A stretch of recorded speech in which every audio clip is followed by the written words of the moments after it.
மிகுந்த இரக்கமாய் வாக்குத்தத்தம் செய்திருக்கிறார்.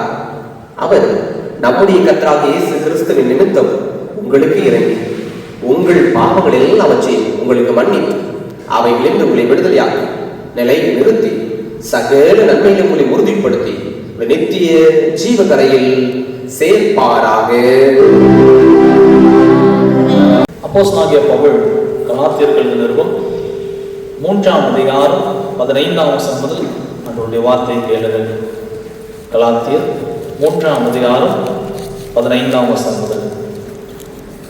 சகோதரரே, மனுஷர் முறைமையின்படி சொல்லுகிறேன், மனுஷர்களுக்குள்ளே உறுதி பண்ணப்பட்ட உடன்படிக்கை ஒருவனும் தள்ளுகிறதும் இல்லை, அதனுடைய ஒன்றையும் கூட்டுகிறதும் இல்லை.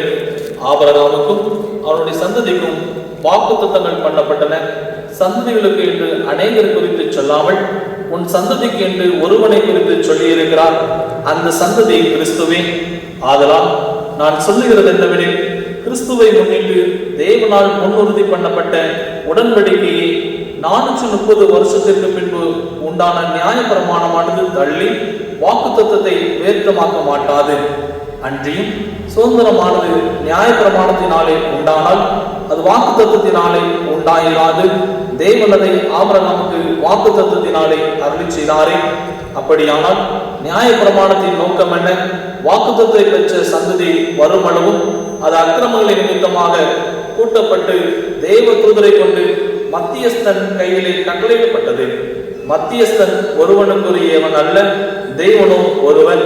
அப்படியானால் நியாய பிரமாணம் தேவனுடைய வாக்குத்தத்தங்களுக்கு விரோதமா? அல்லவே. உயிரை கொடுக்கத்தக்க நியாய பிரமாணம் அருளப்பட்டிருந்ததானால் நீதியானது நியாய பிரமாணத்தினால் உண்டாயிருக்குமே. அப்படி இராதபடியால் இயேசு கிறிஸ்துவை பற்றும் விசுவாசத்தினாலே பழிக்கிற அந்த வாக்குத்தத்தம் விசுவாசம் உள்ளவர்களுக்கு அளிக்கப்படும்படி வேதம் எல்லாரையும் ஏகமாய் பாவத்தின் கீழ் அடைத்து போட்டது. ஆதலால் விசுவாசம் வருகிறதுக்கு முன்னே வெளிப்பட போகிற விசுவாசத்திற்கு ஏதுவாக நாம் அடைக்கப்பட்டவர்களாய் நியாய பிரமாணத்தின் கீழ் காவல் பண்ணப்பட்டிருந்தோம். இவ்விதமாக நாம் விசுவாசத்தினாலே நீதிமான்கப்படுவதற்கு நியாய பிரமாணம் நம்மை கிறிஸ்துவினிடத்தில் வழிநடத்துகிற உபாத்தியாய் இருந்தது. விசுவாசம் வந்த பின்பு நாம் உபாத்தியத்துக்கு கீழானவர்கள் அல்லவே. நீங்கள் நானும் கிறிஸ்து இயேசுவை பற்றும் விசுவாசத்தினால் தேவனுடைய புத்திரராய் இருக்கிறீர்களே.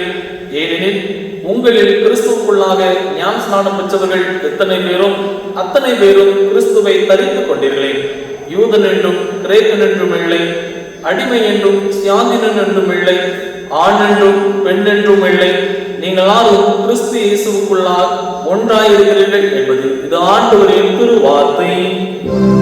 பரிசுத்த சுவிசேஷ வாக்கியத்திற்காக எழுதியிருப்போம். பரிசுத்த யோவான் எழுதின நற்செய்தி நூல் 4ஆம் அதிகாரம் 4ஆம் வசனம் முதல்.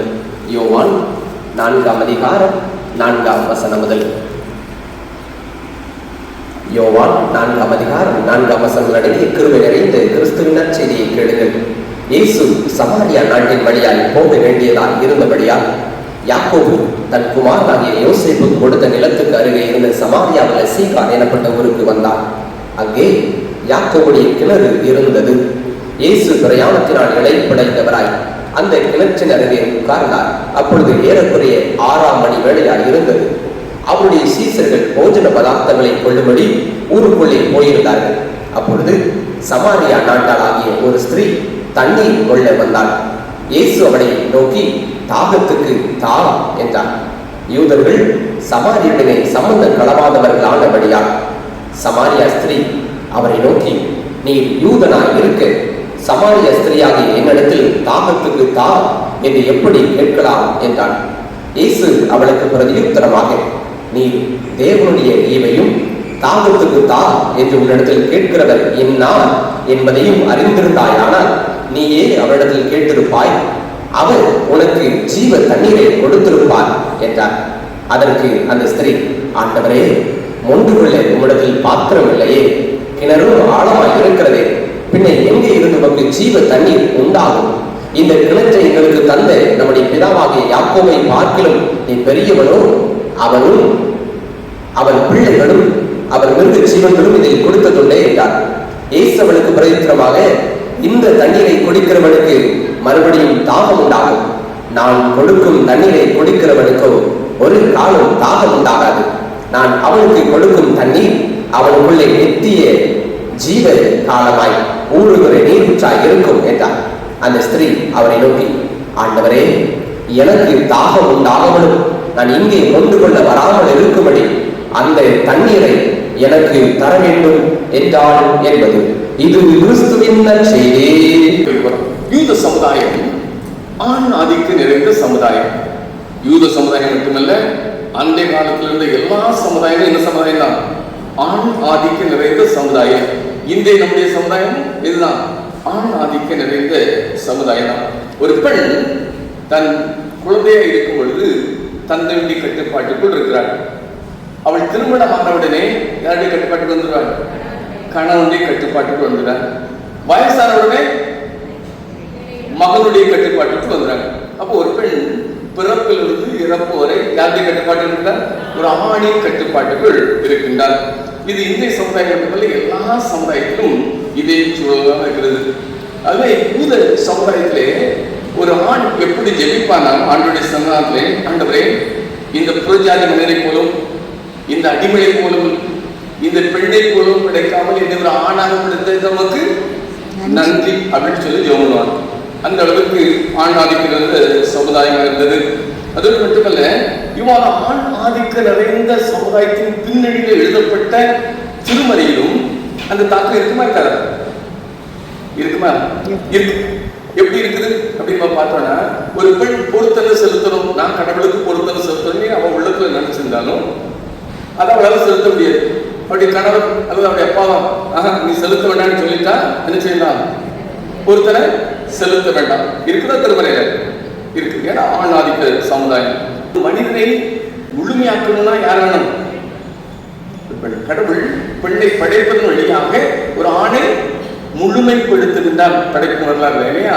அவன் தனிமையா இருப்பது நல்லதல்ல இல்லையா? ஆண்டுடைய பார்வையில் ஒரு குறைபாடு இருக்கிறது. அவன் இந்த குறைபாடை நீக்குவதற்காக ஏவாள் என்ற பெண்ணை உருவாக்கி ஆண்டவர் ஒன்றிணைப்பது போல ஒரு மனிதனை முழுமைப்படுத்துவது யார்தான் வேணும்? பெண்ணால் தான் ஆண்டவர் முழுமைப்படுத்துகிறார்.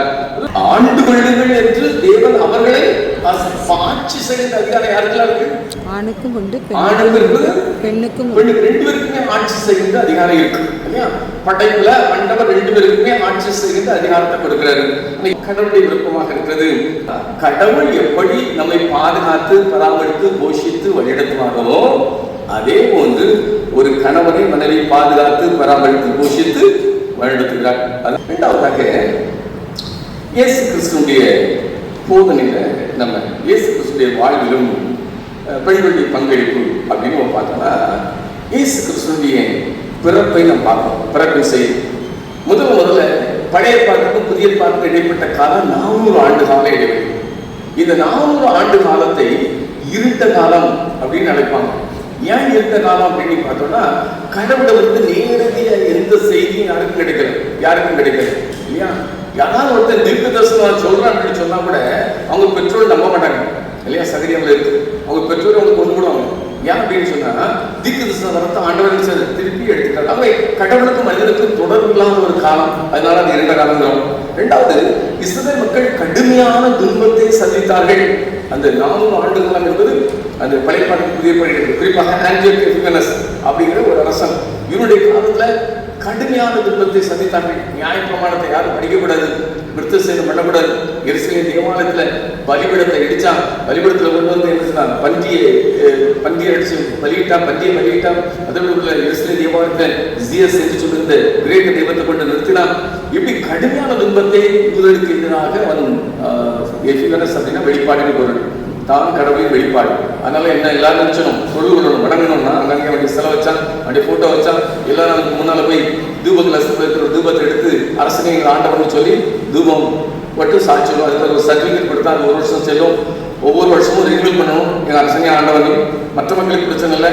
ஆனால் யூத மக்களுக்கு ஒரே கடவுள் யெகோவாவை தவிர யாரையும் வழிபட மாட்டாங்க. அதனால யூத மக்கள் அவன் கடுமையாக துன்பப்படுத்தினாங்க. யாரெல்லாம் அரசனை ஆண்டவனை ஏற்றுக்கொள்ளையோ எல்லாரும் துன்பப்படுத்தினாங்க. இப்போ இவ்வாறு கடுமையான இந்த காலகட்டம் அப்படிங்கிறதுனால அதை இருண்ட காலம் சொல்லுவோம். இந்த காலத்தில் கடவுளுக்கு மனுஷனுக்கு தொடர்பே இல்லாத காலகட்டத்தில் முதல்ல சகரியா அப்படிங்கிற ஒரு ஆசாரியனுக்கு யார் தரிசனமாகிறார்?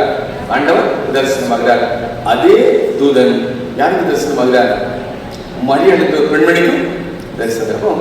கடவுள் எல்லோருமே சமமாக பார்க்கிறார். ஆசாரியனுக்கும் தரிசனமாகிறார். யாருக்கு தரிசனமாகிறார்? பெண்ணுக்கும் தரிசனமாகிறார். கடவுள் யாருக்கு வேண்டும் வந்தாலும் தன்னை வெளிப்படுத்த இயேசு கிறிஸ்துவின் பிறப்பிலே கடவுள் சமத்துவ சமூகமே இருக்கிறார். அது மட்டுமல்ல, சர்வ வல்ல ஆண்டவரை சுமக்கின்ற பாக்கியத்தை ஆண்டவர் யார் கொடுத்திருக்காரு?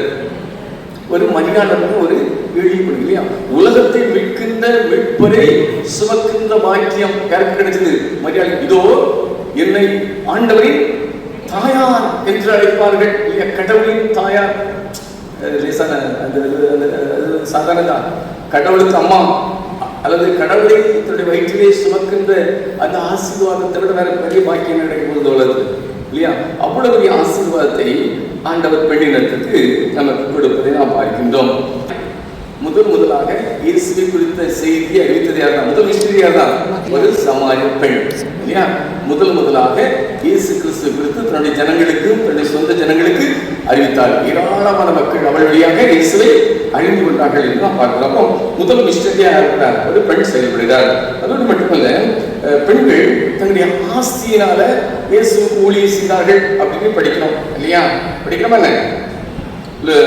நமக்கு லூக்கா 8:3 கூட இருக்கு இல்லையா? பெண்கள் தங்கள் ஆஸ்தியிலே ஆண்டவருக்கு சேவை செய்தார்கள் அப்படின்னு. யோவனாள், இன்னொரு அழியர் சூசனாள் இல்லையா? இவங்கெல்லாம் தன்னுடைய ஆண்டவருக்காக தன்னுடைய செல்வத்தை ஆண்கள் மட்டும் இல்லை, பெண்களும் கொடுத்தார்கள் அப்படின்னு நம்ம பார்க்கிறோம். அது மட்டுமல்ல, உயிர்த்த இயேசுவை முதலா தரிசிக்கின்ற பாக்கியம் யாருக்கு தான் கிடைச்சது? பிறப்பதற்கும் அந்த பெண்மணியை தான் கடவுள் தெரிந்திருக்கிறார். இயேசு கிறிஸ்து முதல் உயிர்த்த ஆண்டவரை முதலாக பார்த்தது யார் தான்? பெண்கள் தான் பார்த்தார்கள் அப்படின்னு பார்க்கிறோம் இல்லையா? அதோடு மட்டுமல்ல, இயேசு உயிரோடு எழுந்திருக்கிறார் என்ற செய்தியை உலகத்துக்கு முதல் அறிவித்தது யார் தான்? பெண்கள் தான் இல்லையா? முதல்ல தகுதி இல்லாத மேற்பெண்கள் தான் இயேசு பிறந்த செய்தி சொல்லப்படுகிறது இல்லையா? அவங்க இயேசுவை பார்த்து தரிசித்தார்கள். அவருடைய கடிதங்களை நம்ம படிக்கும் பொழுது பலவேளையிலே நமக்கு ஆண் ஆதிக்க தோற்றம் இருப்பதை போன்று நாம் படிக்கின்றோம். எபேசியர் 5ஆம் அதிகாரம் 22ஆம் வசனம். எபேசியர்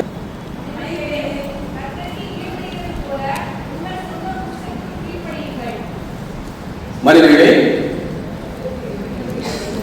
கீழ்ப்படிவது போல கீழ்ப்படியுங்கள் இல்லையா? ரைட். திருமண ஆராதனையில இன்று முதல் அவருடைய பேரை சொல்லி இன்றைய கணவராக ஏற்றுக்கொண்டு கடவுளுடைய பரிசுத்த நியமிக்கும்படி நன்மையிலும் தீமையிலும் வாழ்விலும் தாழ்விலும் சுகத்திலும் சுகவிதத்திலும் உயிரோடு உள்ளவன் உண்மை நேசிக்கவும் ஆதரிக்கவும், அது ஆண்கள் சொல்லுவாங்க, பெண்கள் உண்மை நேசிக்கவும் உமக்கு கீழ்ப்படியவும் வாக்கு கொடுக்க. கவனிச்சிருக்கீங்களா? கவனிச்சிருக்கீங்களா இல்லையோ? கணவன் கொடுக்கும்போது கீழ்ப்படின்னு சொல்ல மாட்டாரு. ஆனா பெண்ணிட்டு கொடுக்கும்போது அப்படி அந்த வார்த்தை வரும் இல்லையா?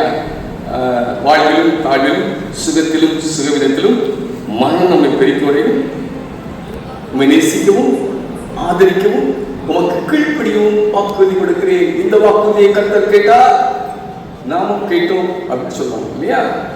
அப்போ ஆண்கள் மட்டும், இந்த பெண்கள் மட்டும் யாருக்கு கீழ்ப்படியணும்? ஆண்களுக்கு கீழ்ப்படியணும் அப்படின்னு சொல்றாரு. ஆண்களுக்கு என்ன பொறுப்பு கொடுக்கப்படுறது அப்படின்னு நம்ம பார்த்தோம்னா, ஆண்கள் சொல்லும் உங்களுடைய மனை மீது அன்பு கூறுங்கள் இல்லையா? அன்பு கூறணும் அப்படிதானே? எது கஷ்டமானது? கீழ்ப்படுதலா அன்பு கூறுதலா? எபேசியர் 5ஆம் அதிகாரம் 25 கீழ்ப்படிகள், 27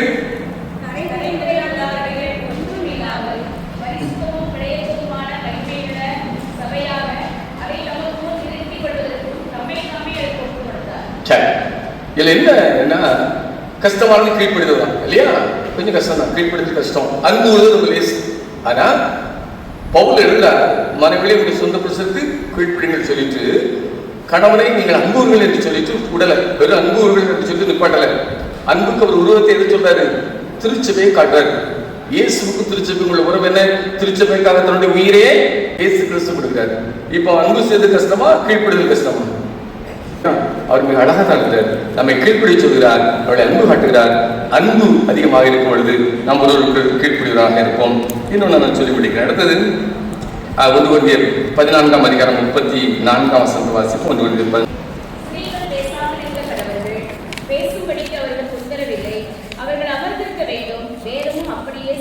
இதுதான் இந்திய பிரச்சனைக்கே பெரிய காரணம் இல்லையா? இதனை சபையில என்ன சொல்றது? பேசலாமா பேசக்கூடாதா?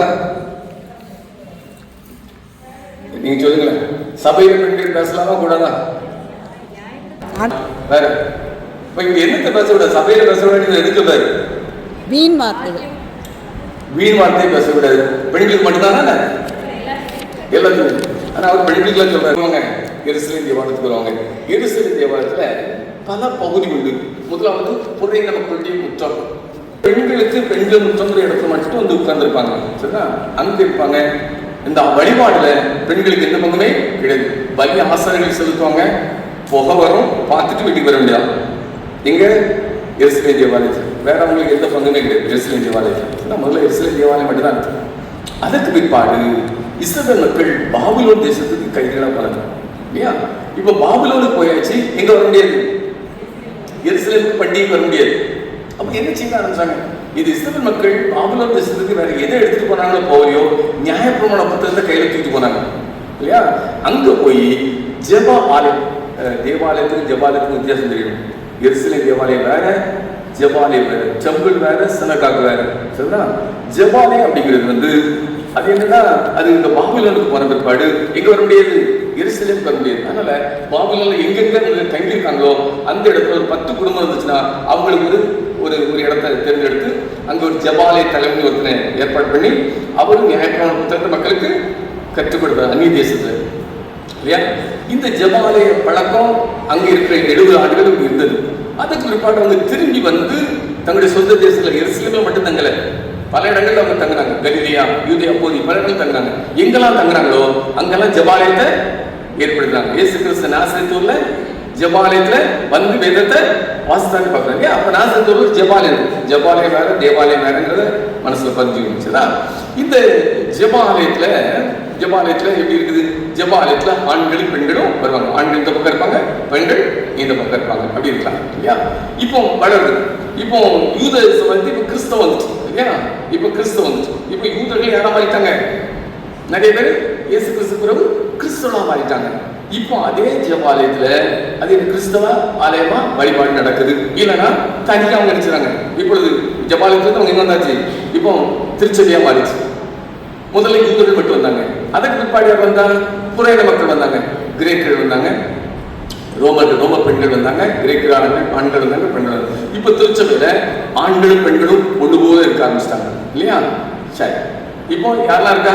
யூதர்கள் இருக்கிறாங்க, கிரேக்கர்கள் இருக்காங்க, ரோமர்கள் இருக்காங்க, அடிமைகள் இருக்காங்க, ஆண்கள் இருக்காங்க, பெண்கள் இருக்காங்க. நம்முடைய திருச்சபை எல்லா இன மக்களும் இப்போ வந்தாச்சு. எல்லா மொழி பேசுற மக்கள் அங்க வந்தாச்சு. இப்பெல்லாம் பிரச்சனை வருது. என்ன பிரச்சனை வருது அப்படின்னா, பவுலப்போஸ்தலன் ஒரு பிரசங்கம் பண்றாரு. என்ன பிரசங்கம் பண்றாரு? இங்க வந்தோடனே ஆபிரகாம் நம்முடைய தந்தை அப்படிம்பாரு. உடனே கிரேக்க பெண் எழுதி கேட்பாங்க, ஆபிரகாம் யாரு? ஆபிரகாம் யாருக்கு தெரியாது? கிரேக்கருக்கு ஆபிரகாம் யாருன்னு தெரியாது. யூத பெண்ணுக்கு ஆபிரகாம் யாருன்னு தெரியும். சரிங்களா? ஆனா கிரேக்கருக்கு என்ன தெரியாது? ஆபிரகாம் தெரியாது. உடனே அவர் சொல்லுவாரு, அது உண்மைதான், உண்மையில அந்த பெண்மணிக்கு தெரியாது. அப்ப அவர் சொல்லுவாரு, நீங்க இந்த திருச்சபையில இப்படி நான் பேசிட்டு இருக்கும்போது நீங்க இப்படி குறுக்க பேசக்கூடாது. உங்களுக்கு ஏதாவது சந்தேகம்னா யார்கிட்ட போய் கேட்கணும்?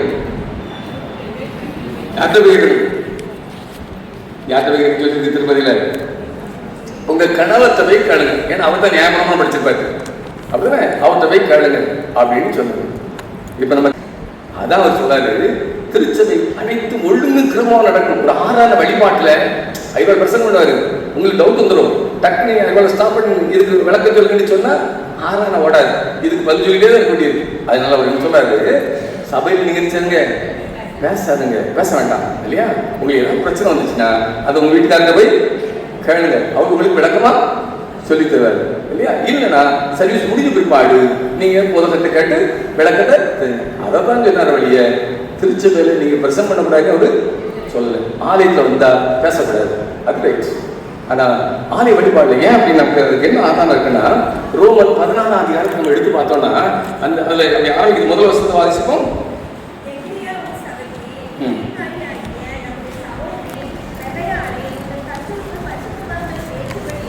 கெங்கிரேயாவும் சபை ஊழியக்காரி, ஆங்கில கிராமத்தில் டீக்கன் இருக்கும் இல்லையா, டீக்கன்.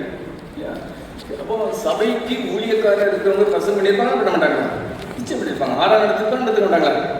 அவை சபையில் நிறைய நேரம் தப்பு அப்படி புரிஞ்சுக்கிட்டாங்க. சபையில் பேசக்கூடாதுன்னு பெண்கள் எழுதக்கூடாது, பேசக்கூடாது, பெண்களுக்கு ஆர்டினேஷன் கொடுக்கக்கூடாது அப்படிங்கிறதெல்லாம் நம்முடைய மக்களுடைய அவங்களுடைய ஆழத்தில் பதிஞ்சிருக்கிற எண்ணம் இல்லையா. அந்த திருப்பரை அப்படி சொல்லலை, பவுல் அதை சொல்லவில்லை இல்லையா.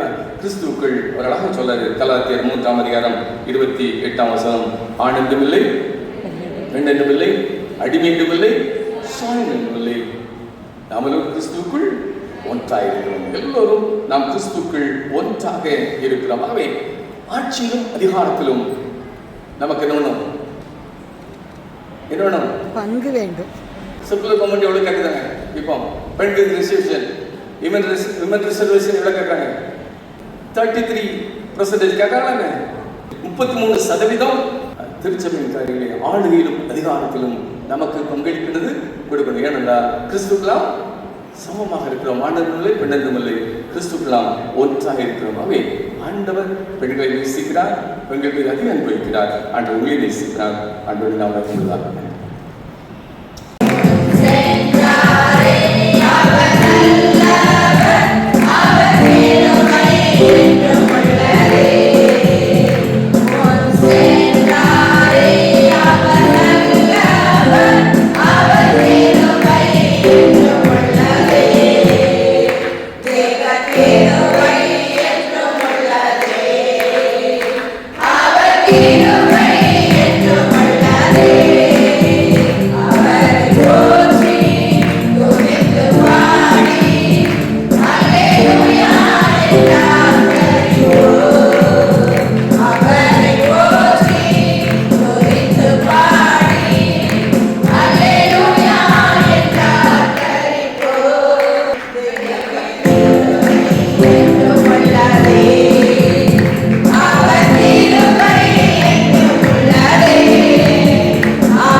இந்த ஆண்டிலும் பெண்கள் பண்டிகை வரை ஆண்டவர் நடத்தி வந்த எல்லா செயல்களையும் எண்ணி பார்ப்போம். நம்மோடு கூட நடைபயணவங்க எத்தனை பேர் இல்லை. ஆண்டவருக்கு நன்றி செலுத்துவோமா? நம்முடைய வாழ்விலை நல்லவராக, வல்லவராக, போதுமானவராக அவருடைய நாமத்தை சொல்லி நாம் துதிப்போமா? எல்லாரும் நன்றி செலுத்துவோம். துதிப்போமா? நல்ல சுர பலனை ஆண்டவர் தந்திருக்கிறாரே, நன்றி என்று சொல்லுங்க. எல்லாரும் நம்ம ஆண்டவரை மகிமைப்படுத்துவோம்.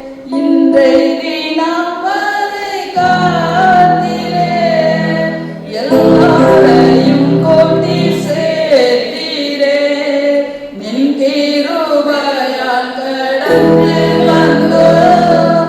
அன்பே அருளீரே ஆனந்தம், இயேசுவுக்கு ஆனந்தம். துதிப்பேன் துதிப்பேன் தேவனே, துதிகள் மத்தியில் வசிப்போனே. ஸ்தோத்திரம் செலுத்துவோமா? எவ்வளவாய் நம்மை ஆசீர்வதித்து வந்திருக்கிறார். குடும்ப வாழ்விலே ஆண்டவர் தந்த ஆசீர்வாதங்களுக்காய் நன்றி செலுத்துவோம். நன்றி என்று சொல்லுவோம். நன்றி பலியெல்லாம் அவருடைய கிருபையினாலே நாம் பெற்றிருக்கிறோம். தகுதியில்லாத நம்மை ஆண்டவர் தெரிந்தெடுத்து அவருடைய பிள்ளையாய் மாற்றி ஆண்டவர் தந்த எல்லா கிருபைகளையும் எண்ணி பார்த்து நன்றி செலுத்துவோம். நல்ல சுகத்தை தந்திருக்கிறார், பலத்தை தந்திருக்கிறார். நம்ம பெயர் சொல்லி அழைத்த தேவன் இந்நாள் வரை நம்மை அன்போடு அரவணைத்து வழிநடத்தி வருகிறாரே. சோத்திரம் என்று சொல்லுமா? வாயிலை திறந்து எல்லா புகழும் கனமும் மகிமைக்குரியவர் அவர். சோத்திரம் என்று சொல்லி ஆண்டவருக்கு மாத்திரம் நாம் செலுத்துவோம். ஹல்லேலூயா. இயேசு கிறிஸ்துவின் நாமத்தினால இந்த நாளிலும் உங்கள் யாவருக்கும் நன்றின் வாழ்த்துக்களை தெரிவித்துக் கொள்கிறேன். விசேஷமாக நல்ல ஒரு வாய்ப்பை தந்த ஆண்டவருக்கும் நன்றி செலுத்துகிறேன். நான் ஐயாவுக்கும் அம்மாவுக்கும் வாழ்த்துக்களையும் நன்றி. இந்த நாள் தியானத்துக்காகவும் சங்கீதம் 103:5, சங்கீதம் 103:5.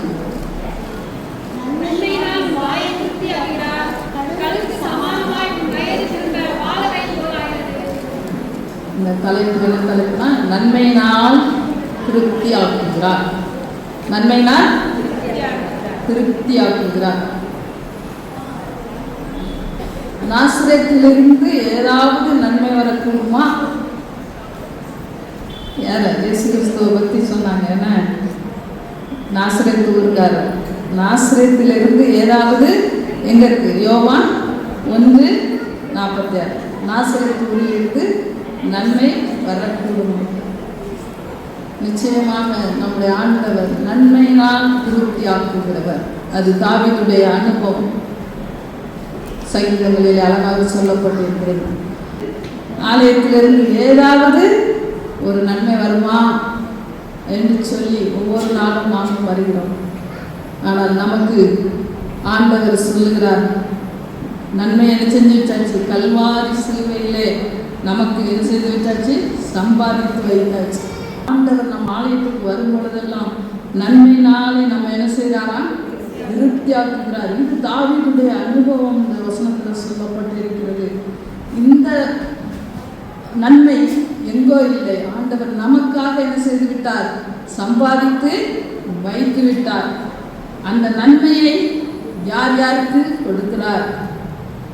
அந்த நன்மையை யார் யார் பெற்றுக்கொள்ள முடியும் என்பதை வேத ஆதாரத்தோடு கூட நாம் தியானிக்க இருக்கிறோம்.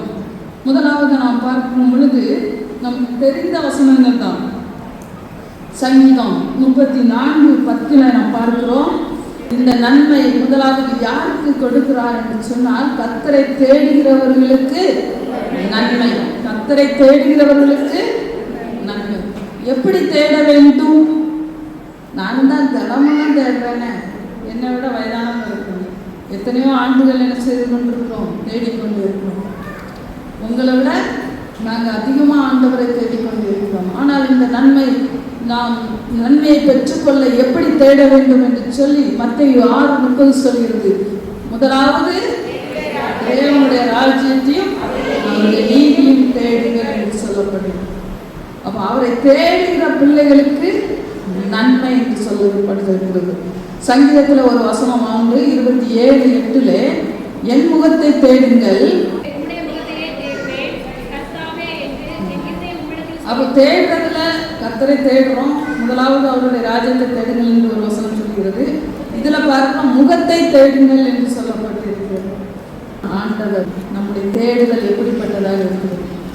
முகத்தை தேடுங்கள் என்று தாவீதுடைய அனுபவத்தை சொல்றோம். அழகாக சொல்லுகிறார். அங்கு நாம் கர்த்தரை தேடுவதனால நிறைவான நன்மையை என்ன செய்கிறோம்? பெற்றுக்கொள்ளுகிறோம். ஆண்டவர் முதலாவதாக யாருக்கு நன்மையை கொடுக்கிறார்? அந்த நிறைவான நன்மையை கர்த்தரை தேடுகிறவர்களுக்கு கொடுக்கிறார். இரண்டாவது நாம் பார்த்தோம் என்று சொன்னால் சங்கீதம் 84:11 சொல்லுகிறது,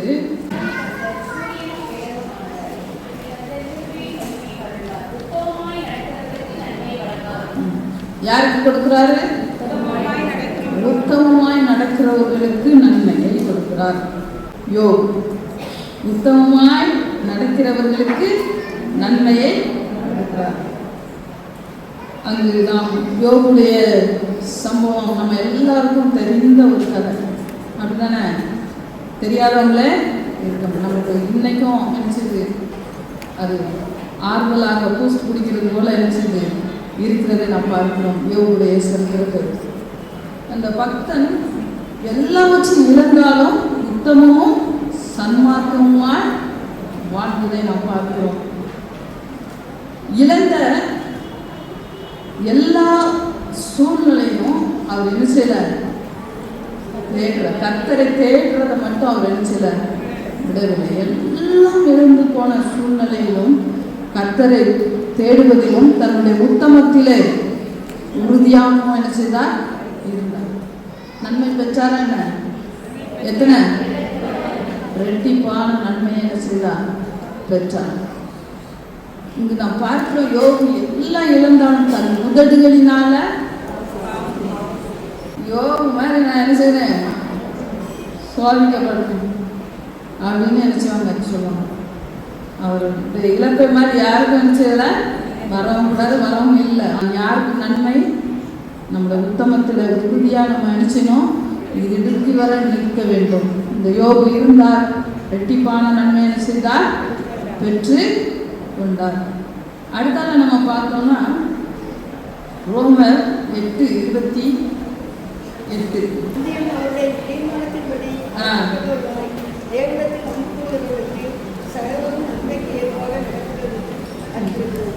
மூன்றாவது என்ன பார்க்கிறோம்?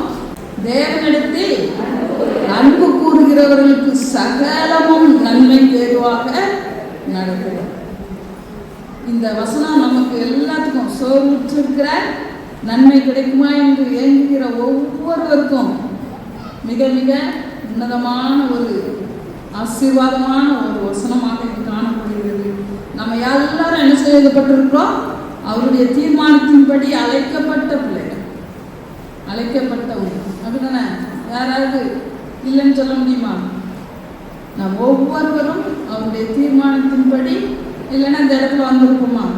அடிக்கடி நான் சொல்லுவேன், நம்ம பின் வாழ்க்கையை யோசித்து பார்த்தோம்னா நம்முடைய குழந்தை பருவம், நம்முடைய வாலிப பருவம் கொண்டு வாங்க பார்ப்போம். இப்போ இருக்கிற இடத்த யோசிங்க. நம்முடைய வாலிப பருவத்தில் கூட நம்ம நினச்சிருக்க மாட்டோம். நம்ம விளையாட்டு பருவத்தில் கூட நினச்சிருக்கோம் இப்படி விளையாட்ட என்ன ஒரு ஆலயம் கிடைக்கும், ஒரு நல்ல குடும்ப வாழ்வு கிடைக்கும், இப்படி நல்ல ஆலயத்தில் வந்து இப்படி சேரில் உட்காருவோம் நினச்சிக்கலாம். அவருடைய தீர்மானத்தின்படி நாம் என்ன செய்யப்பட்டிருக்கிறோம்? அழைக்கப்பட்ட பிள்ளைகள் இன்றைக்கு ஒரே குரல், நான் எங்கோ, நீங்கள் யாரோ, நான் யாரோ அப்படின்னு தான் என்ன செய்வோம். ஆண்டவர் தீர்மானத்தின்படி அழைக்கப்பட்டதுனால தான் இன்றைக்கு நாம் என்ன செய்கிறோம்? ஒரே குறைக்குள்ள உடன் பிரபாவிட்டாலும் பிறந்த சகோதரிகளாக நாம் என்ன செய்து கொண்டு இருக்கிறோம். அவருடைய தீர்மானத்தின்படி நாம் அழைக்கப்பட்ட பிள்ளைகள். ஆகவே நாம் மூன்றாவதாக பார்க்க, நாம் அன்பு கூறுகிறவர்களுக்கு அவர் நன்மையை என்ன செய்வார்? கொடுக்கிறார். நன்மை கிடைக்கும் என்று அங்கு சொல்லப்படாவிட்டாலும் நடக்கிற தீமை எல்லாம் எதுக்காக நடக்கிற, நம்ம அழைக்கப்பட்ட பிள்ளைகளுக்கு நடக்கிற தீமை எல்லாமே நன்மைக்காக என்று சொல்லப்பட்டு இருக்கிறது. ஏன் இந்த தீமை என்று சொல்லி நாம் பல வேளைகளிலே ஆண்டவரிடம்தான் நான் அன்பு கூறுகிறேன், ஏன் எனக்கு தீமையான காரியங்கள் என்று சொல்லி நாம் யோசிக்கிறோம். அதுக்கு நல்ல உதாரணம் அதுக்கு பார்த்தோம். என்ன உத்தமமாக நடக்க யோபு பார்த்தோம். முதல்ல தாவீதுடைய அனுபவத்தை பார்த்தோம்.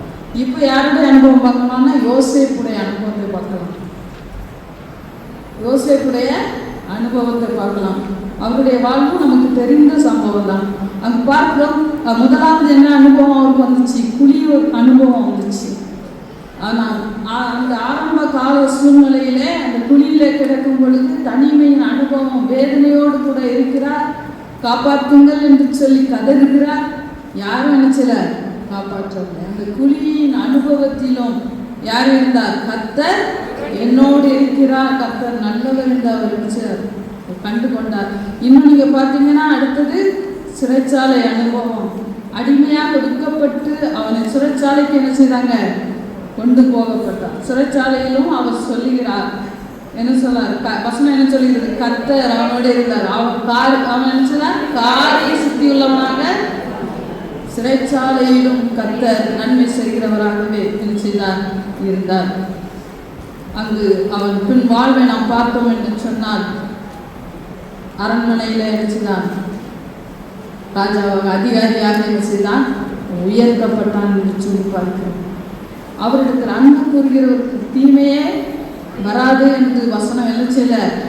சொல்லவே இல்லை. உபத்திரவம் ஒன்றும் தான் சொல்லப்பட்டிருக்கு. தீமை வந்தாலும் அதெல்லாம் அவரிடத்தில் நாம் அன்பு மட்டும் கூறும் பொழுது அதை என்ன செய்வார்? தீமையையும் நன்மையாக என்ன செய்வார்? மாற்றி தருவார் என்று சொல்லி பார்க்கிறோம். அப்போ ஆண்டவர் நமக்கு இந்த நாளிலே கர்த்தர் நன்மையான காரியத்தை என்ன செய்கிறார்? தருகிறார்.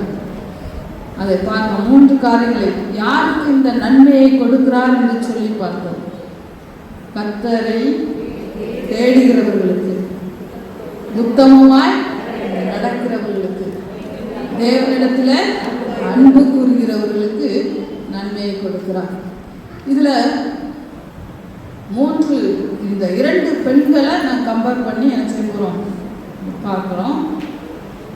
ஆண்டவருடைய நன்மையை பெற்றுக்கொள்வதற்கு என்ன செய்ய வேண்டும்? நம்மை ஆசீர்வதிப்பதே ஆண்டவருக்கு பிரியம். நம்மளை வாழ வைக்க வேண்டும் என்று சொல்லி ஆண்டவர் என்ன செய்கிறார்? விரும்புகிறார்.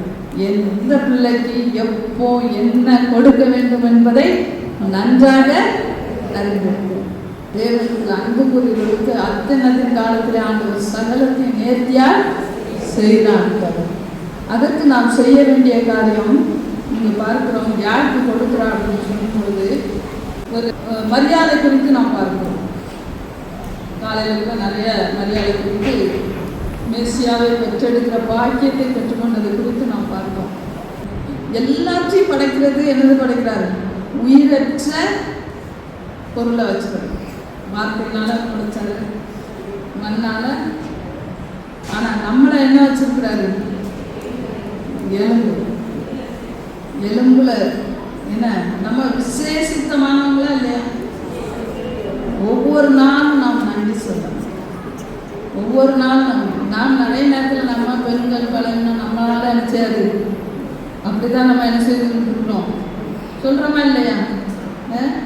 நிறைய நேரங்களில் நம்ம என்ன செய்கிறோம்? தாழ்த்தி கொள்ளுகிறோம். ஆனால் ஆண்டவர் நம்ம ஒவ்வொருவரையும் என்ன செய்திருக்கிறார்? சிறப்பாக. இந்த எலும்பு எவ்வளவு முக்கியமானது என்று சொல்லி பாருங்க. ஆண்டவர் சேசித்த விதமாக நம்ம என்ன செய்தார்? உருவாக்கி இருக்கிறார். அழகாக ஆதாம் சொல்வார், என் எலும்பில் மாம்சம். நம்ம எலும்பு எப்படிப்பட்டவங்களா இருக்கிறோம் என்பது ரொம்ப முக்கியம். எலும்பு எப்படிப்பட்டவங்களா நம்ம திருச்சபையை உருவாக்குறவங்களா, குடும்பத்தை உருவாக்குறவங்களா, சமுதாயத்தை உருவாக்குகிறவர்களாக நம்ம ஒரு உன்னத படைப்பாக ஆண்டவர் என்ன செய்திருக்கிறார்? படைத்திருக்கிறார். நம்ம அநேகரை உருவாக்குகிறவர்களாக நாம் என்ன செய்ய வேண்டும்? காணப்பட வேண்டும். நம்முடைய கருத்தில் அது கொடுக்கப்பட்டு இருக்கிறது. நீங்கள் ஞானத்தோடு என்ன செய்ய வேண்டும்? பதில் சொல்ல அழைக்கப்பட்டிருக்கிறோம். இன்று நாம் மரியாதையாக திரும்ப வேண்டும். நீங்க பார்த்தீங்கன்னா தேவ வார்த்தை என்னது? மரியாளுக்கு கர்த்தருடைய பிள்ளையை அந்த சுமக்கிற பாக்கியத்தை எரிச்சுதாங்க பெற்றுக்கொண்டாங்க. என்ன மரியாளிடம் இருந்த அந்த வீட்டுக்குள்ள என்ன செய்தான்? தூதன் வருகிறான். ஆண்டவருடைய வார்த்தை அங்கு முதலாவது வருகிறது. கிருபை பெற்ற எத்தனையோ பெண்கள் இருந்தாங்க, எத்தனையோ பெண்கள் அன்னைக்கும் நினைச்சாங்க, எத்தனையோ பெண்கள் இருந்தாங்க. ஆனால் ஆண்டவர் நினைச்சிருந்தார், இந்த மரியாதை தெரிந்தெடுக்கிறார். தேவ தூதன் நினைச்சார், ஆண்டவருடைய வார்த்தை எப்படி வருகிறது? கிருபை பெற்றவளே வாழ்க. நீங்க பார்த்தீங்கன்னா தேவ தூதன் மூலம் இங்கு நமக்கு வார்த்தை கிடைக்கிற ஒரே முதல் வார்த்தை கிடைக்க பெற்ற பெண் என்று சொன்னால் இந்த மரியாதை என்று சொல்லி நான் பார்க்கிறோம்.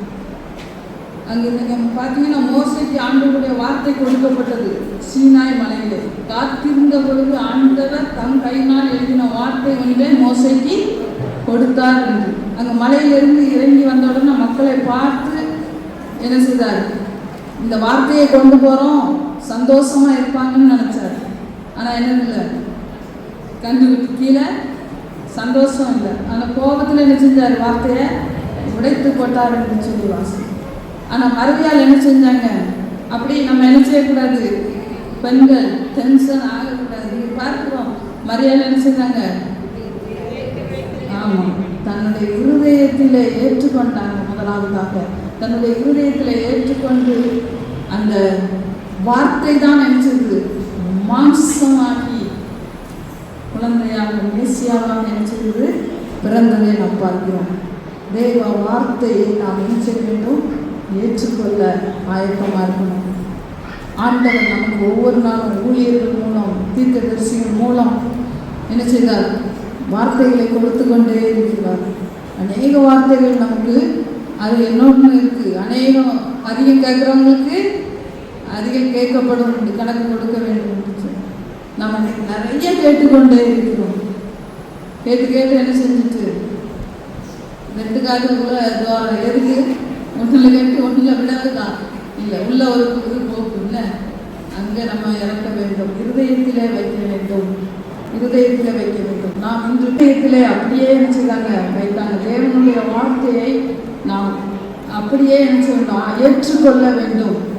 தேவ வார்த்தைக்கு நாம் முதலிடம் கொடுக்கும் பொழுது நாம் நன்மையை செய்யும் பெற்றுக்கொள்ளலாம். நம்ம குடும்பம் ஆசீர்வதிக்கப்பட்டதாக இருக்கிறது. மரியாதையிடம் தேவ சாயல் இருந்ததை நாம் பார்க்கிறோம். அதை நம்ம உதாரணத்துக்கு நம்ம பார்க்கும்போது அதை எப்படி அவங்க வெளிப்படுத்துகிறாங்க அப்படின்னு சொல்லி பார்க்கும்போது அந்த எலிசபெத்தை வாழ்த்த போகும்போது நம்ம பார்க்குறோம். அங்கே நீங்கள் பார்த்தீங்கன்னா எலிசபெத்தை வாழ்த்த போகும்பொழுது ஒரு வார்த்தையை மட்டும் என்ன செய்கிறாங்க? சொல்கிறாங்க. மரியாளுக்கு எலிசபெத்தை குறித்து என்ன செய்கிறாரு? சொல்லப்பட்டிருக்க. எலிசபெத்துக்கு என்ன செய்யுது? மரியாதை குறித்து சொல்லப்படவில்லை, அப்படித்தானே? மரியாளுக்கு எலிசபெத்தை குறித்து சொல்லப்பட்டிருந்தது. 6 மாதம் என்ன செய்யறா? சொல்லியிருந்தா இல்லையா? ஹல்லேலூயா. ஆமாம். ஆனால் எலிசபெத்துக்கு என்ன செய்யலை? இவங்க வாராங்கன்னு தெரியுமா? தெரியாது, சொல்லப்படவில்லை. ஆனால் ஆண்டவரின் தாயார் என்னிடத்தில் வந்துட்டு எதினாலே எனக்கு கிடைத்தது அப்படின்னு சொல்லி எழுச்சுறாங்க, சொல்றாங்க. எவ்வளோ பெரிய ஒரு காரியம் பாருங்க. சாயல் இருந்தாங்க எலிசபெத்து எப்போ கண்டு கொண்டாங்க. மரியாதையிடம் தேவ சாயல் இருந்ததா என்ன செய்தாங்க? முன் அறிவிக்கவில்லை. எதுவுமே எலிசபெத்துக்கு என்ன செய்யப்படலை, சொல்லப்படலை. யோசித்து பாருங்க. ஆனால் அவங்க என்ன செய்தாங்க? இது ஆண்டவருடைய தாயார் வருகிறது, எனக்கு எதுநாள் கிடைத்தது என்ற அந்த ஆசீர்வாதத்தை, அந்த தேவ சாயலை மரியாதையிடம் இருந்ததை அவங்க அனுபவித்து சொல்றாங்க. நம்மளை குறித்து சொல்ல முடியுமா? நம்மளை குறித்து நாமே பார்ப்போம். நம்மளை குறித்து நம்முடைய பிள்ளைகள் எழும்பி பாக்கியவதி என்பார்கள் என்று சொல்லி குணசாலிய ஸ்திரியை குறித்து சொல்வது சொல்லப்பட்டிருக்கு. நம்மை குறித்து இன்று நம்முடைய வீட்டில் வந்து கேட்டால் தான் தெரியும். சாட்சி முதலாவது நமக்கு கிடைச்ச வீட்டிலிருந்து ஆரம்பிக்க வேண்டும். அங்கே பார்க்குறோம், அங்கே வாழ்த்தின போதே எலிசபெத் என்ன செய்தார்? அந்த மரியாள் வாழ்த்தும் பொழுதே பிள்ளை கழிப்பா கிள்ளிட்டு அப்படின்னு சொல்லி பார்த்தோம். அவர் எவ்வளவு உன்னதமான ஒரு தேவ சாயலே மரியாள் பெற்றிருந்ததை நாம் பார்க்கிறோம். நாமும் அப்படிப்பட்டதான சாயலை பெற வேண்டும். அப்படி இருக்கும் பொழுதுதான் தேவ பிரசனம் அங்கே இருக்கிறது. தேவ பிரசனத்தை யாரை உணர்ந்து கொண்டார்? எலிசபெத்து. நம்முடைய குணாதிசயங்கள் ஆண்டவருடையதாக இருக்க வேண்டும். ஆண்டவருடையதாக இருக்க வேண்டும். நம்மிடத்தில் எப்பொழுதும் இறைவனுடைய பிரசனம் இருக்க வேண்டும். தேவ வார்த்தை இந்த இருதயத்தில் எவ்வளவுக்குள்ள நம்ம வார்த்தைகளை கேட்குறோமோ அதை நாம் உள்ளத்திலே என்ன செய்யணும்? கேட்குற எல்லாத்தையும் என்ன செய்யணும்? வைத்துக்கொள்ள முடியாது. நம்ம வீட்டுக்கு போய் அதை இன்னும் நம்ம என்ன செய்யணும்? ஒப்பிட்டு பார்க்கணும். நம்முடைய நம்பிக்கை எப்படிப்பட்டதாக இருக்கிறது? முழுவதுமாக ஆண்டவரை நாம் என்ன செய்ய வேண்டும்? நம்ப வேண்டும். அப்படி நம்பும் பொழுதுதான் நாம் என்ன செய்ய முடியும்? ஆசீர்வாதங்களை நாம் பெற்றுக்கொள்ள முடியும். 3 காரியங்களை நாம் பார்த்தோம். யாருக்கு நன்மை உண்டு? நன்மை எங்கிருந்து வருமா? நாசரேத்திலிருந்து வருமா? கண்டிப்பாக என்ன செய்யும்? வரும். தாவீதுடைய அனுபவத்தை பார்த்தோம். நாம் முழுவதும் ஆண்டவருக்கு என்று அர்ப்பணிப்போடு அவருடைய முகத்தை, கரத்தை அல்ல முகத்தை தேடும் பொழுது கர்த்தரை தேடுகிறவர்களுக்கு நன்மை என்று சொல்லி பார்த்தோம். அடுத்தால உத்தமமாய் நடக்கிறவர்களுக்கு நன்மை. அடுத்தால தேவனிடத்துல நாம் அன்பு கூற வேண்டும். யாருக்கு நன்மையை கொடுக்கிறார் அப்படின்னா நம்ம தேவ வார்த்தை, தேவ சாயல், தேவ ரசம் இதிலே நாம் நடக்கும் பொழுது நாம் இந்த நன்மையை என்ன செய்வோம்? பெற்று கொள்வோம். அந்த நம்பிக்கை நமக்கு வேண்டும். எல்லாருமே நம்பிக்கை எப்படிதான்? நமக்கு ஆழ்ந்த ஒரு நம்பிக்கை உண்டு. விசுவாசம். நம்ம பேர் எனக்கு விசுவாசிகள், விசுவாச கூட்டத்தார் என்று சொல்லி கூட நமக்கு என்னது பேரு உண்டு. நாம் முழுவதுமாக எல்லா காரியத்திலும் நாம் இருதயத்திலே சிந்தனை பண்ணி நாம் ஆண்டவர் மேல நம்பிக்கை வைக்க வேண்டும். தேவனிடத்தில் இருந்து நன்மை உண்டு என்று சொல்லி நாம் முழுமையாக ஒவ்வொரு ஆராதனைக்கு வரும் பொழுதும் நாம் என்ன செய்ய வேண்டும்? கர்த்தர் நம்ம நினைச்சார் வீட்டின் நன்மையினாலே திருப்தி ஆக்குகிறார்.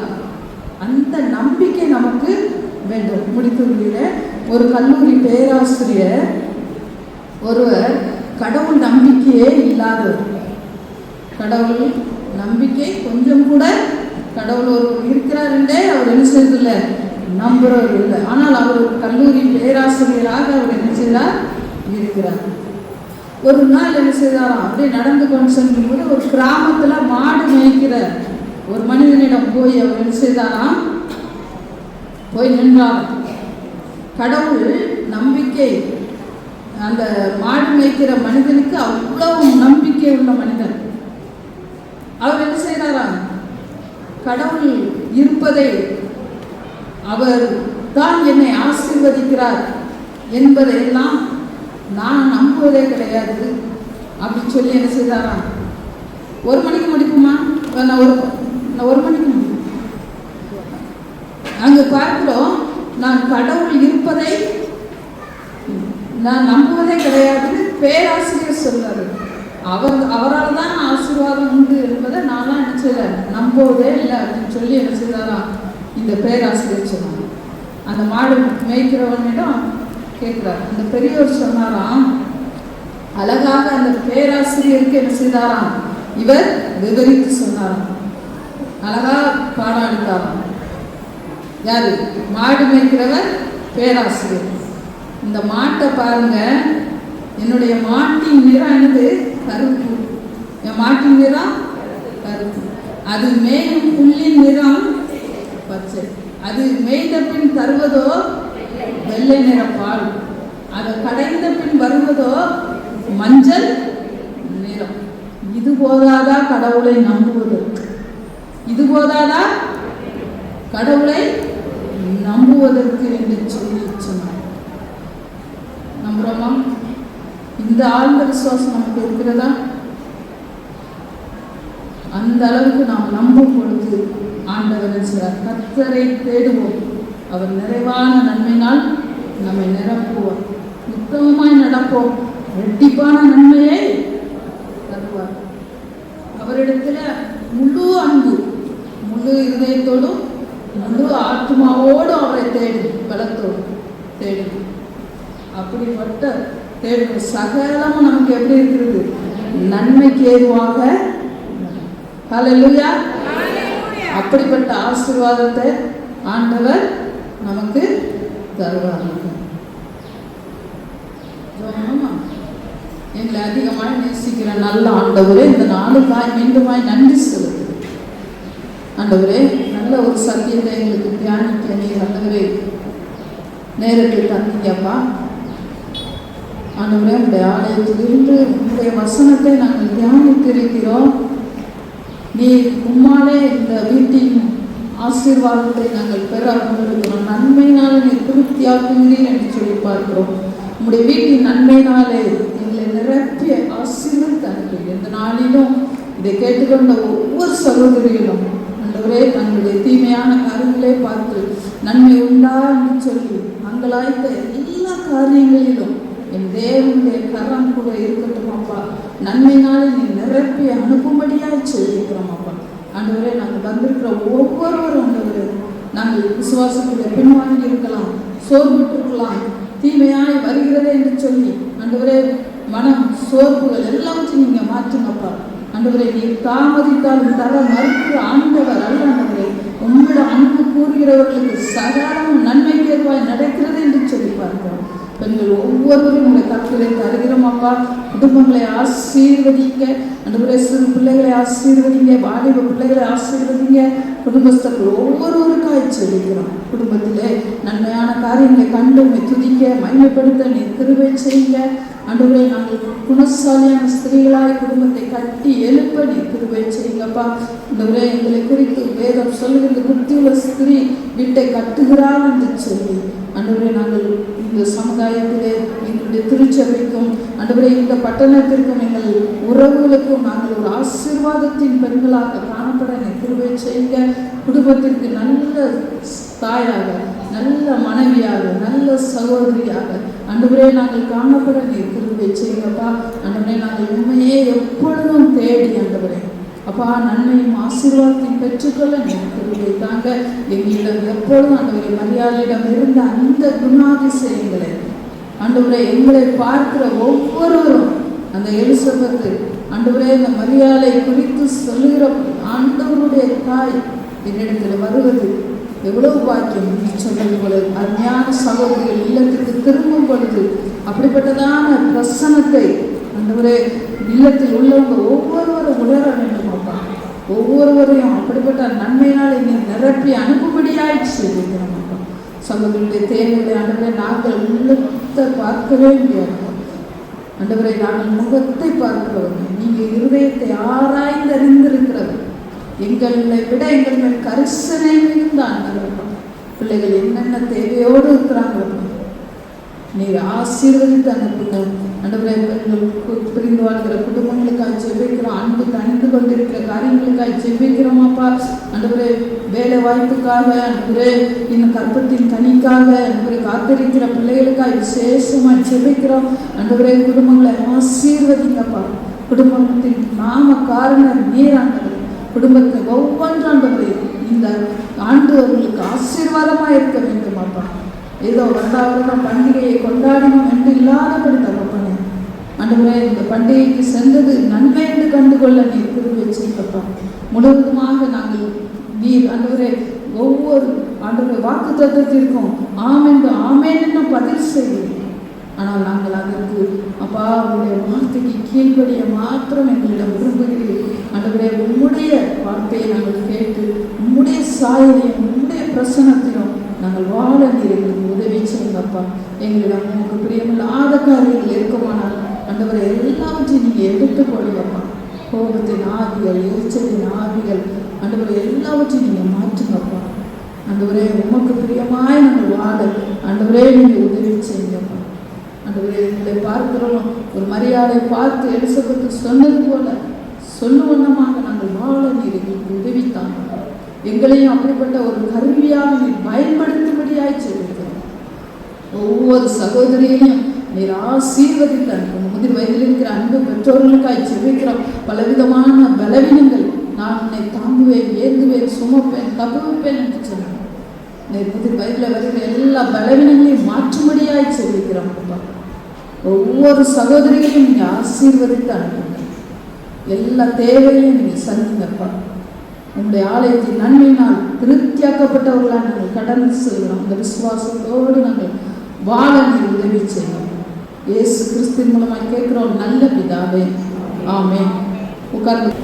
உங்களுக்கு இறங்கும்படி கர்த்தர் காத்திருப்பார். உங்கள் மேல் மனது உருகும்படி எழுந்திருப்பார், எழுந்திருப்பார். உங்களுக்கு இறங்கும்படி கர்த்தர் காத்திருப்பார். உங்கள் மேல் மனது உருகும்படி எழுந்திருப்பார், எழுந்திருப்பார். கர்த்தர் நீதி செய்கிற தேவன், அவருக்கு காத்திருக்கிற அனைவரும் பாக்கியவான்கள், அனைவரும் பாக்கியவான்கள். ஏசாயா 30ஆம் அதிகாரம் 18ஆம் வசனம். சட்டவாக்கியம், சட்டவாக்கியம், சட்டவாக்கியம். எழுந்திருப்பார், எழுந்திருப்பார். உங்களுக்கு இறங்கும்படி கர்த்தர் காத்திருப்பார். உங்கள் மேல் மனது உருகும்படி எழுந்திருப்பார், எழுந்திருப்பார். கர்த்தர் நீதி செய்கிற தேவன், அவருக்கு காத்திருக்கிற அனைவரும் பாக்கியவான்கள், அனைவரும் பாக்கியவான்கள். ஏசாயா 30ஆம் அதிகாரம் 18ஆம் வசனம். சட்டவாக்கியம், சட்டவாக்கியம், சட்டவாக்கியம். ஏசாயா 30ஆம் அதிகாரம் 18ஆம் வசனம். சட்டவாக்கியம், சட்டவாக்கியம், சட்டவாக்கியம்.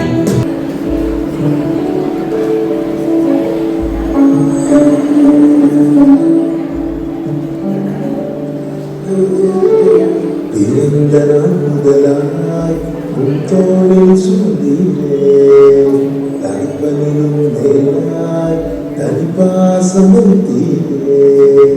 பிறந்த நாள் முதலாய் உன் தோளில் சுமந்தீரே, தனிப்பனிலும் மேலாய் தனிப்பாசம் வைத்தீரே.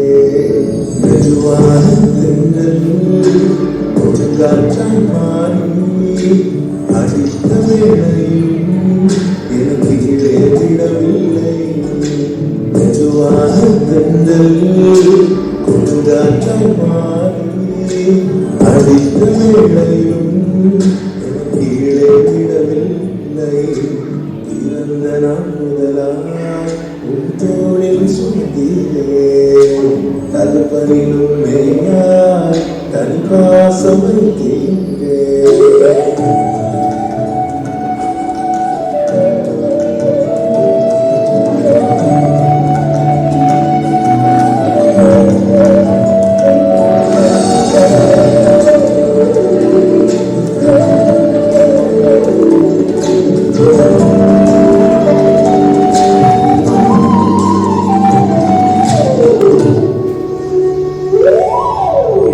தீங்கு நாளிலே கூடார மறைவிலே ஒழித்து வைத்திரே உன் வேலைக்காகவே.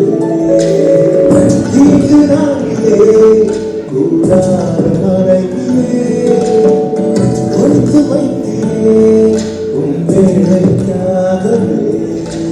கண்மலையே என்னை உயர்த்தி வைத்தீரே,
வரைந்தீரே பிறக்கும் முன்னமே என் பெயரை அறிந்தீரே அவயமனைத்துள்ளே அழகாக வரைந்தீரே என்னிடம் உள்ளதையே உன்னிடம் படைத்தேன் அந்நாள் வரையிலுமே அதை காத்திட வல்லவரே என்னிடம் உள்ளதையே உன்னிடம் படைத்தேன் அந்நாள் வரையிலுமே அதை காத்திட வல்லவரே இறந்த நாள் முதலாய் உன் தோளில் சுமந்தீரே தன்னிலும் மேலாய் தன் பாசம் வைத்தீரே பிறந்த நாள் முதலாய் உன் தோளில் சுமந்தீரே தன்னிலும் மேலாய் தன் பாசம் வைத்தீரே எரியது பாரதி கடல் கடலே அங்கே துடித்தது பார் பாவம் செய்த உடலே அங்கே எரியது பாரதி கடல் கடலே அங்கே துடித்தது பார் பாவம் செய்த உடலே பாவத்தை எடுத்து நாங்கள் சொன்னால் ரத்த கோபத்தோடு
சோதனைகள் மற்றும் கவலைகள் வந்தாலும் தேவன் நம்மை அந்த கவலைகளிலே, அந்த பயங்களிலே, அந்த சோதனைகளிலே நம்மை நிறுத்த விரும்பவில்லை. அவரை நம்பி அவருடைய சித்தத்தின்படி தொடர்ந்து முன்னேறி செல்ல வேண்டும் என்பதே இந்த குறு நாடகத்தின் கருத்து.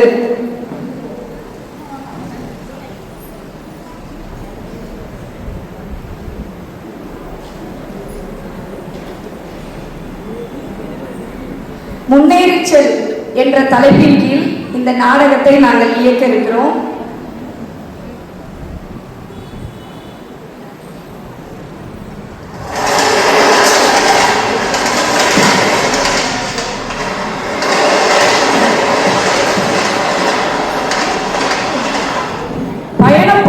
பயணம் போறோம் பாவச்சத்திரத்தில் இருந்து சீயோன் நகர் நோக்கி பரபரப்பாக இயங்கிக் கொண்டிருக்கும் இந்த ரயில் நிலையத்தில் ரயிலுக்காக காத்திருக்கிற என் சபை மக்களை அறிமுகம் செய்வதில் மிக்க சந்தோஷப்படுகிறேன்.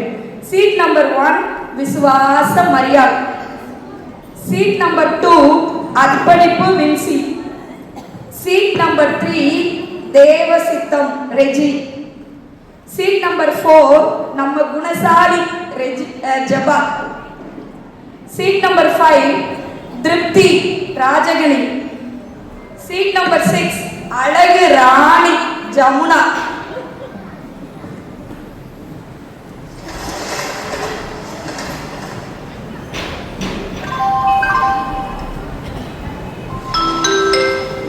பயணிகளின் அன்பான கவனத்திற்கு வண்டி எண் பிலிப்பியர் 4-3-14 பிளாட்ஃபார்ம் நம்பர் 1 இருந்து இன்னும் சற்று நேரத்தில் முன்னேறி செல்ல தயாராக இருக்கிறது.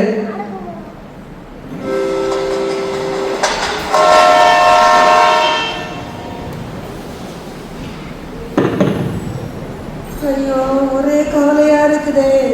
வீட்டை நினைச்சு கவலையா இருக்குயா, இல்ல வீட்டுக்காருக்கு வேலை கவலையா இருக்குயா, எதைதான் நினைச்சு கவலையா இருக்குன்னு எனக்கே தெரியலையே. இந்த பயணம் போனாலாவது சந்தோஷமா இருக்கும்னு வந்தேன், இங்கேயும் ஒரே கவலையா இருக்கு, என்ன பண்ணனே தெரியலையே.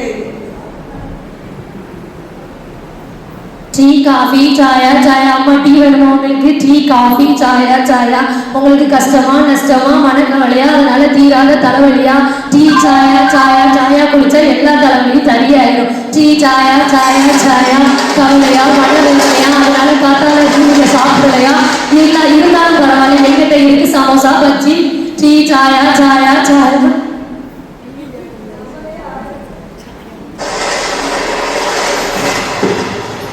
ஐயோ, நம்மளே 1000 கவலையோட வந்திருக்கேன். இந்த சாயா விற்கிற வேற நம்ம கவலையை தான் ஏழை கொண்டு போறான், என்ன பண்ணனே தெரியலையே.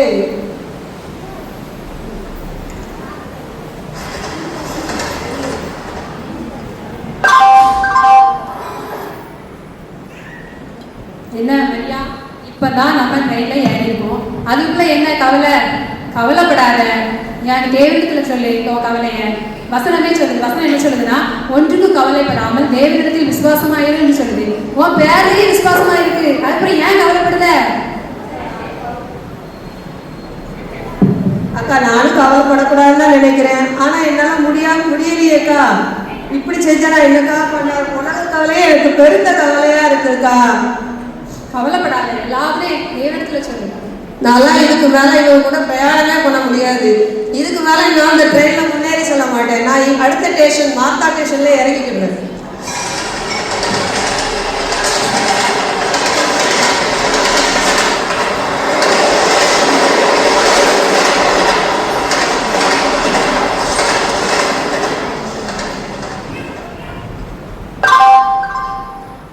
ரயில் நிலையம் மார்த்தாள் நகரம்.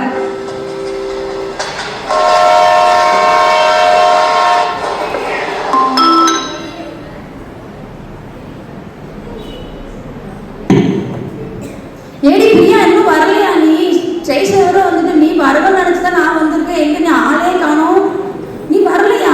சீக்கிரம் நகரத்துக்கு போவோம் நீ தானே சொன்ன, இப்போ வரலன்னா என்ன செய்யட்டு? இங்க எத்தனை பேர் ரயில்ல பயணம் பண்ணாலும் நீ இல்லாம நல்லா இருக்காது. யானே இப்படி பண்ண? நீ வருவன்னு தான் நினைச்சு நான் வந்தேன். யானே பக்கத்துல ஒரு அக்கா இருந்துட்டு புலம்பி தள்ளிட்டு இருந்தாங்க. என் குடும்பம் அப்படி இப்படி இப்படின்னு சரி நல்லாவே தெரியல தெரியுமா, ஏன் நீ இப்படி பண்ண, நீ வராத நான் பயணம் நல்லாவே இருக்காது. சரி நீ வை.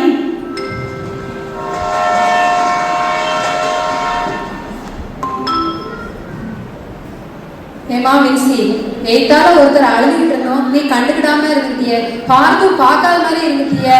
ஏன் நம்ம சர்ச்சிலலாம் சுவிசேஷ ஊழியம் போகும்போது எத்தனை ஆத்மாக்களை நீ ஆதாயம் பண்ணியிருக்க, ஆனா பக்கத்துல இருந்து கூட அவங்களுக்கு சுவிசேஷத்தை சொல்லாம போயிட்டியே. இப்போ உங்களுக்கு என்னதான் பிரச்சனை? இப்போ சுவிசேஷம் அவங்க நான் சொல்லியா ஆகணுமா? இல்லைல்ல, யார் எப்படி போனால் எனக்கு கவலை இல்லை. என் ஃப்ரெண்டு எனக்கே இங்கே வரணும்னு ரொம்ப கஷ்டமாக இருக்குது. இந்த முன்னேறி செல்ல பயணத்தில் என் ஃப்ரெண்டு வருவான்னு நினச்சி தான் அந்த பயணத்துக்கே வந்தேன். அவன் பார்த்தா வரவே இல்லை. இனி நான் இந்த பயணத்தில் வரவில்லை. யார் எப்படி போகிறாங்க, நான் வரக்கூடிய தீநாள் நகரத்தில் நான் இறங்க போகிறேன்.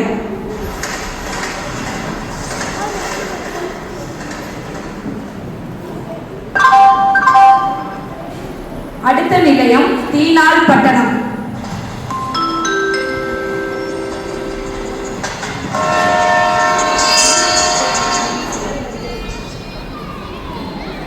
ஹலோ, இப்போதான் வந்தேன், அதுக்குள்ளே எனக்கு ஃபோன் பண்ணிட்டீங்க.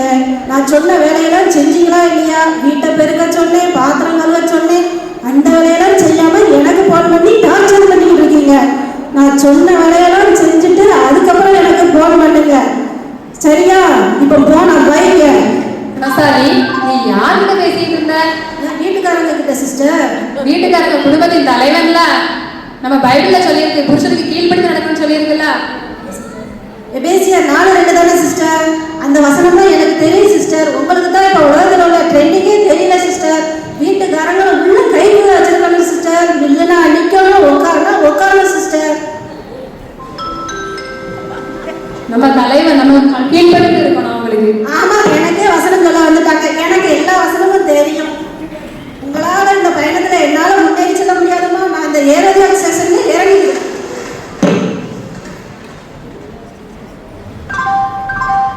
அடுத்து வருவது ஏரோதியால் நிலையம்.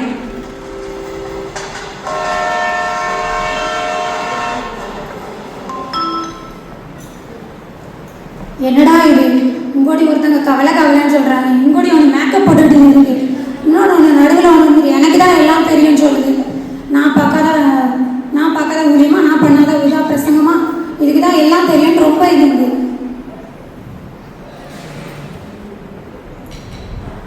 ஆளை விடுங்கடா சாமி, எனக்கே 1008 வேலை இருக்குது, நான் கிளம்புறேன்பா.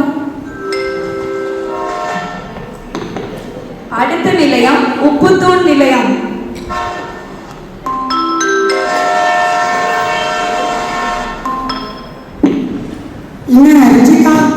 வாமா ஜமுனா, வா. என்ன, நானும் வந்ததுல இருந்து பார்த்துக்கிட்டே இருக்கேன், ஒரே லிப்டிக் தேய்ச்ச வண்ணமா இருக்க. லிப்டிக் பிஞ்சிராம பாத்துக்கோ. இந்த லிப்டிக் போட்டா எவ்வளவு அழகுதுமா, இந்த உதடுக்கு படுவது இந்த லிப்டிக்கே மதிக்கும். வாங்க வாங்க, சிச்சி அழகா இருக்கா, அழகா இருக்கா, போட்டு விடு. உனக்கு நான் அழகா இருக்குன்னு போறாங்க. வசனம் என்ன சொல்றது தெரியுமா? புறமான அலங்காரம் உங்களுக்கு அலங்காரமா இல்லாமல் அழியாத அலங்காரமா இருக்கும் இருதயம், அமைதி ஆகியவை இருதயங்களில் லிப்டிக் போடக்கூடாது, பவுடர் போடக்கூடாது, லிப்டிக் போடக்கூடாது. நம்ம அலங்காரம் பண்ணுறோம், போட்டுக்கா போகல. நீங்க போட்டுப்பாமா, அப்பெல்லாம் போடல. நீ ஏன் எப்படி விமர்சனம் பண்ணிட்டு இருக்க? பைபிள் போட்டிருக்கா, லிப்டிக் போடக்கூடாது போட்டிருக்கா, மேக்கப் பண்ணக்கூடாது போட்டிருக்கா, சொல்லு. அது போட்டுருக்க காமி.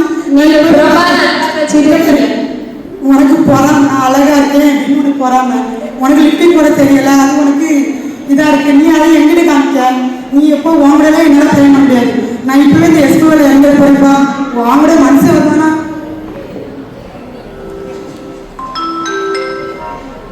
அடுத்த நிலையம் ஏசபேல் ஸ்டேஷன். ஏசப்பா, எந்த தடங்களும் இல்லாம என்னை சீயோடு வரைக்கும் முன்னேறி செல்ல உதவி செய்தீங்க ஏசப்பா, உமக்கு நன்றி சுவாமி.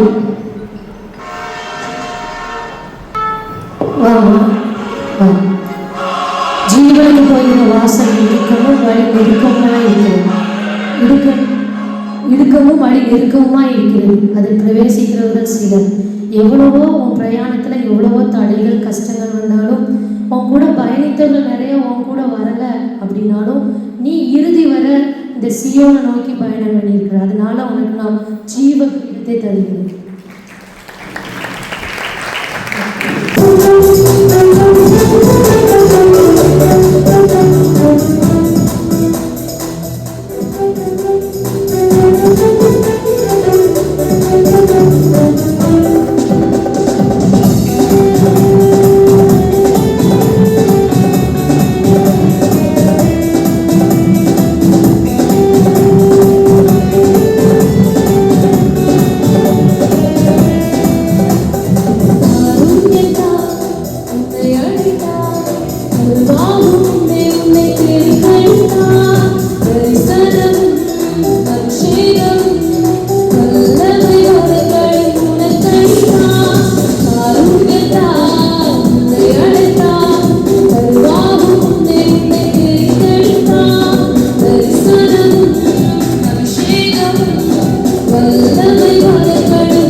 உயரம் மறந்திடு முன்னேறி செல் தோழியே உன்னை அழைத்தவர் முன் செல்கிறார் முன்னேறி செல் தோழியே உன்னை அழைத்தவர் முன் செல்கிறார் அவர் தெரிந்தலானதை முடியாதவர் மங்கிய தீபத்தை அணையாதவர் தெரிந்தலானதை முடியாதவர் மங்கிய தீபத்தை அணையாதவர் முன்னேறி செல் தோழியே உன்னை அழைத்தவர் முன் செல்கிறார் முன்னேறி செல் தோழியே உன்னை அழைத்தவர் முன் செல்கிறார் அவர் தெரிந்தலானதை முடியாதவர் மங்கிய தீபத்தை அணையாதவர் தெரிந்தலானதை முடியாதவர் மங்கிய தீபத்தை அணையாதவர். ஹல்லேலூயா.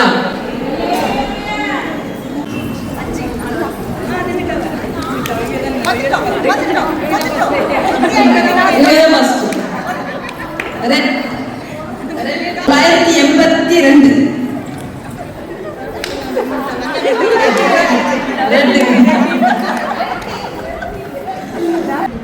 731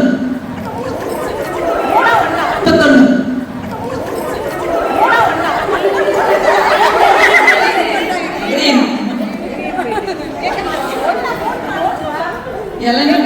105 0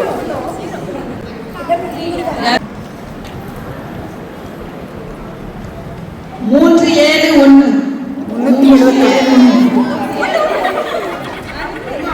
ரெட்டு